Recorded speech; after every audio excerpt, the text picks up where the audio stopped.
Friends ఏదైనా stock అనేది bottom create అయింది అని చెప్పేసి మనకు అనిపించినప్పుడు సింపుల్గా ఏంటంటే టెక్నికల్ అనాలిసిస్లో ట్రెండ్ లైన్ అనేది యూస్ చేసుకోవచ్చు. సో ఫ్రెండ్స్ ఇక్కడ ట్రెండ్ లైన్ అనేది మనం డ్రా చేసుకుంటున్నాం చూడండి. ట్రెండ్ లైన్ డ్రా చేసినప్పుడు మనం ఏమేమి పారామీటర్స్ని కన్సిడర్ చేసుకోవాలి అంటే బేసికల్గా ఏంటంటే వాల్యూమ్స్ అనేది మనకి క్లూజ్ అనేది ఇవ్వడం జరుగుతుంది. నేను ఇక్కడ ఉన్న ఏరియాని జూమ్ చేస్తున్నాను.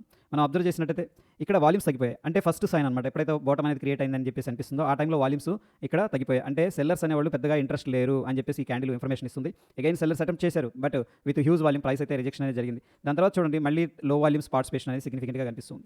సో ఎప్పుడైనా బాటమ్ అనేది క్రియేట్ అయిందంటే ఫ్రెండ్స్ మనకి ఏంటంటే లో వాల్యూమ్స్ పార్టిసిపేషన్ జరుగుతుంది. అక్కడ నుంచి స్లోగా పొజిషన్స్ అనేది బిల్డప్ చేయడం జరుగుతుంది. ఇక్కడ చూడండి వాల్యూమ్స్ అనేది గ్రాడ్యువల్గా ఇంక్రీజ్ అయ్యాయి.